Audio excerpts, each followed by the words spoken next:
Hi friends, நம்ம இன்னைக்கு கோதுமை மாவு தோசைக்கு கட்டி இல்லாம எப்படி கரைக்கிறதுன்னு டிப்ஸ் தான் பார்க்க போறோம். அதுக்கு நான் ஒரு 2 கப் அளவுக்கு கோதுமை மாவு எடுத்திருக்கேன். ஒரு 2.5 ஸ்பூன் அளவுக்கு உப்பு சேர்த்திருக்கேன். நீங்க தேவைக்கேற்ப கூட குறைச்சு சேர்த்துக்கோங்க. நல்லா இந்த மாதிரி காஃபி ஆத்துற மாதிரி நல்லா தூரத்துல இருந்து ஆத்திக்கோங்க. அடுத்தது ஒரு ஒயர் விஸ்கோ இல்லாட்டினா ஒயர் விஸ்க் இல்லைன்னா இந்த மாதிரி ஃபோர்க் இருக்கு இல்லையா, அதை கூட எடுத்து என்ன செய்யலாம் அப்படின்னா இந்த மாதிரி கலக்குங்க. கலக்கும் போது உங்களுக்கு கட்டி எல்லாம் சீக்கிரமா கரைஞ்சிரும். தேவைப்படும் போது அப்பப்போ கொஞ்சம் கொஞ்சமா தண்ணி சேர்த்துக்கோங்க. இந்த மாதிரி ஆத்தின மாதிரியே சேர்த்துக்கிட்டீங்கன்னா உங்களுக்கு கட்டி ஈஸியா கரைஞ்சிரும். நம்ம கையால கரைச்சோம்னா ரொம்ப நேரம் ஆகும் கரைக்கிறதுக்கு. அதனால நம்ம இந்த மாதிரி ஒயர் விஸ்க் வச்சு கரைக்கும் போது இந்த கட்டி எல்லாம் சீக்கிரமா கரைஞ்சிரும். அப்படியே கரைச்சிட்டே இருக்க வேண்டியதான். கொஞ்சம் கைவிடாம அப்படி லேசா கரைக்கும் போது இந்த கட்டி எல்லாம் கரைஞ்சிரும். இப்ப பாருங்க, கொஞ்ச நேரத்துல இப்படி கரைச்ச வேகத்துக்கு ஒரு கட்டி கூட இல்லாம நல்லா சூப்பரா கோதுமை மாவு ரெடி ஆயிடுச்சு. இதுல நீங்க வேணுங்கிற அளவுக்கு தோசை மாவு பதத்துக்கு தண்ணி சேர்த்துக்கோங்க.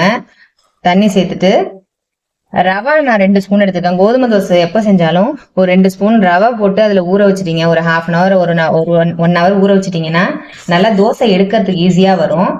இதுல நீங்க டேஸ்ட்டுக்காக கொஞ்சமா சீரகம், மிளகுத்தூள் இதெல்லாம் கூட சேர்த்துக்கலாம். சீரகத்தூளா கூட சேர்த்துக்கலாம்.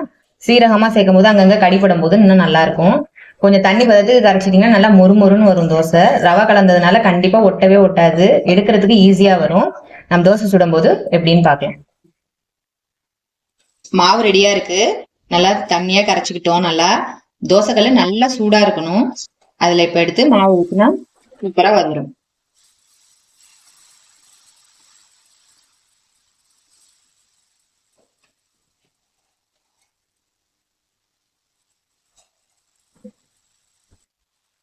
மேல இருந்த மாவு மாதிரி இருக்கிறதெல்லாம் காஞ்சிருச்சா, அப்போ உடனே நம்ம திருப்பி போட்டுக்கலாம்.